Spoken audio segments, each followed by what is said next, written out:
একদিন বুদ্ধদেব তার শিষ্যদের বলছিলেন, মন বড়ই চঞ্চল, তাই প্রশ্ন আসে কিভাবে মনের চিন্তাকে ভালো রাখা যায়। তখন তিনি একটি গল্প শুরু করলেন। একবার তিনি এক ফকিরকে ঠিক করলেন, তিনি কিছু যা সঞ্চয় করেন সব কিছু গরিবদের দান করবেন। প্রথমে খবর ছড়িয়ে পড়ে, প্রথমে 20 জন ভিখারি এলো, তারপর 50 জন, তারপর পুরো নগরীর গরিব মানুষ। কিন্তু আশ্চর্য, তিনি কাউকেই দান করলেন না। সবাই রেগে চলে গেল। ঠিক সেই সময়ে রাজা রথে করে যাচ্ছিলেন। ফকির হঠাৎ সেই সমস্ত ধন রাজার দিকে ছুড়ে দিলেন। রাজা রেগে গিয়ে বললেন, তুমি কি বলেছিলে গরিবদের দান করবে, তাহলে তুমি আমাকে কেন দিলে? ফকির হাসলেন, আপনি তো চিরকাল চাইছেন, আরও চাইছেন, চাইতেই চলেছেন। আপনি তৃপ্ত নন, সেই জন্যই আপনার সবচেয়ে গরিব। যার চাহিদা যত বেশি সে সবচেয়ে গরিব, যার কিছু চাওয়া নেই সে প্রকৃত ধনী। রাজা তার রাজ্য পরিবর্তনের সিদ্ধান্ত নিলেন। পথে এক সাধুর দেখা। রাজা জিজ্ঞেস করলেন, এই শহরের মানুষ কেমন?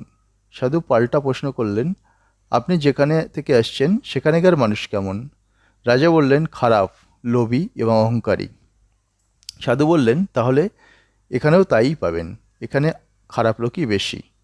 তারপর এক সাধু এখানে এলেন অন্য দিক থেকে। তিনি সাধুকে জিজ্ঞেস করলেন, এই স্থানে কি ভালো মানুষ পাওয়া যায়? আমি এখানে একটা আশ্রম করতে চাই। সাধু আবার প্রশ্ন করলেন। সাধু উত্তর দিলেন, আমি যেখান থেকে এসেছি সবাই দয়ালু এবং সদাভরপূর্ণ। সাধু হেসে বললেন, তাহলে এখানেই আপনার উপযুক্ত স্থান। এখানেই আসে মূল শিক্ষা। আমরা বাইরের দুনিয়া দেখি নিজের চোখ দিয়ে নয়, নিজের মন দিয়ে।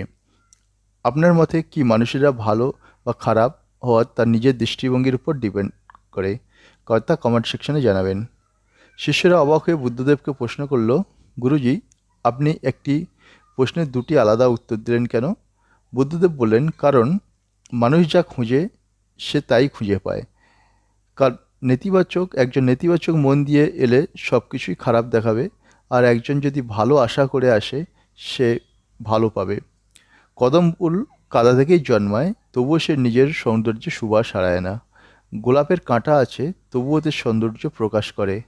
আমাদেরও তেমনি মনকে শুদ্ধ এবং উদার ও পরিপূর্ণ করতে হবে।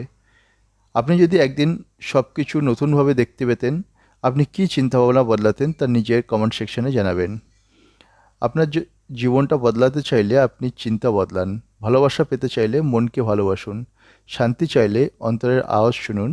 জীবনের সব কিছু বাইরে নয়, ভেতরের মন শান্ত ও জগৎও শান্ত লাগে। এই গল্পে আপনার মন কি ছুঁয়েছে?